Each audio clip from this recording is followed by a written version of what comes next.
comment arrêter de vous faire du souci pour tout et pour rien. Avant de commencer, qu'est-ce que signifie réellement le terme souci ? Souci fait généralement référence à des inquiétudes, des préoccupations, des problèmes qui occupent l'esprit et qui provoquent de l'anxiété.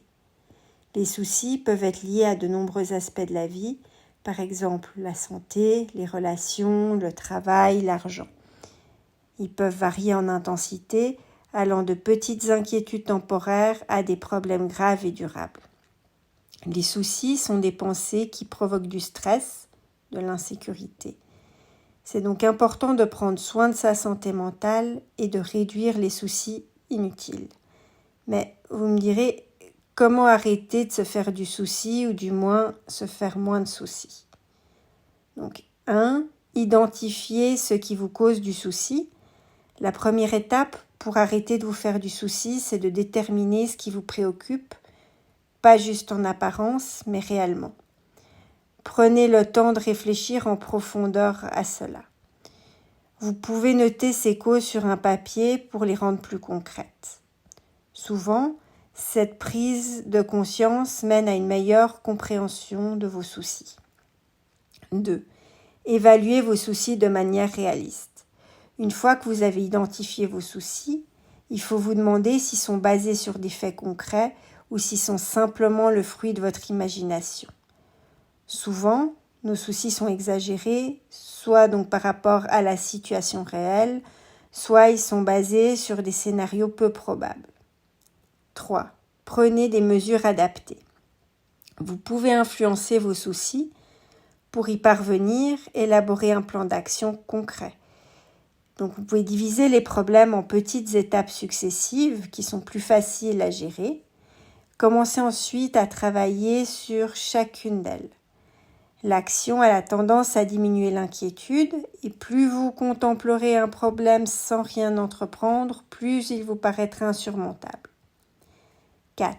Pratiquez la pleine conscience. Les techniques de méditation et de relaxation en pleine conscience peuvent vous aider à vous concentrer sur le moment présent.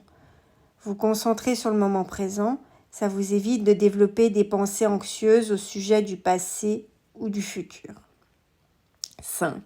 Restez organisé. Le chaos a tendance à créer des soucis. L'organisation, quant à elle, elle réduit le chaos, donc aussi les soucis. Faites une liste de tâches ou un calendrier de gestion du temps pour ainsi planifier votre journée. 6. Parlez-en. Ne gardez pas vos soucis pour vous, mais n'en parlez pas non plus à n'importe qui. Parlez-en soit à un ami de confiance, à un membre de la famille ou à un professionnel de la santé. Partager vos soucis peut en alléger le fardeau et vous apporter des perspectives de changement. 7. Limitez votre exposition aux informations négatives. Évitez de vous plonger dans les actualités ou médias sociaux négatifs, ça réduira les sources de stress. 8. Soyez reconnaissant. Chaque jour, vous pouvez noter 2-3 choses pour lesquelles vous êtes reconnaissant. Ça vous aidera à concentrer davantage votre esprit sur le positif plutôt que sur le négatif et donc à changer vos perspectives. 9. Acceptez l'incertitude. Comprenez que la vie est imprévisible et acceptez que vous ne pouvez pas toujours tout contrôler. Apprenez à mieux tolérer l'incertitude et à vous adapter au changement. 10. Relativisez. Au lieu de paniquer à l'avance, dites-vous que vous traiterez le problème en question en temps voulu. Ne laissez pas des soucis normaux non plus devenir des soucis excessifs. 11. Consultez un professionnel de la santé mentale. Si vos soucis sont trop envahissants, s'ils nuisent à votre qualité de vie, il ne faut pas hésiter à consulter un psychologue ou un psychiatre. Ces professionnels peuvent vous apprendre des stratégies spécifiques pour mieux faire face et mieux gérer votre anxiété.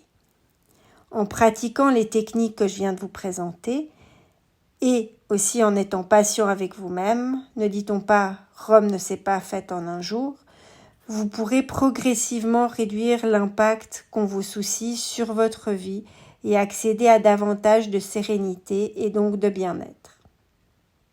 Rappelez-vous qu'arrêter de se faire du souci, c'est un processus et qu'il est normal et même utile d'avoir des préoccupations de temps en temps. Pourquoi se faire du souci peut-il donc être également utile ? 1. Pour l'aspect de prévention, parce qu'on peut ainsi prévenir ou dévancer certaines conséquences. 2.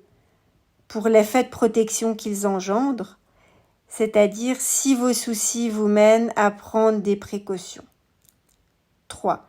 Par la mobilisation à l'action, donc par l'incitation par vos soucis à prendre des mesures pour résoudre un problème. 4. Pour l'apprentissage, par le biais de la recherche de nouvelles informations, le développement de nouvelles compétences ou les conseils demandés pour venir à bout du problème. Comme vous voyez donc, se faire du souci n'est ainsi pas que négatif. L'important, c'est de trouver des moyens de gérer vos soucis et de ne pas les laisser dominer votre vie. Voilà, j'espère que cette vidéo vous aura été utile pour apprendre à mieux gérer vos soucis et à pas penser que c'est irrémédiable et qu'on peut rien y faire, qu'on est tout simplement anxieux et soucieux. Si cette vidéo vous a plu ou vous a été utile, merci de vous abonner à ma chaîne pour me soutenir d'une part, mais aussi pour être averti de la publication de mes prochaines vidéos sur de nombreux thèmes divers et intéressants. N'hésitez pas à laisser vos commentaires et vos questions ci-dessous, ils sont tous bienvenus. Merci, à la prochaine, bye bye.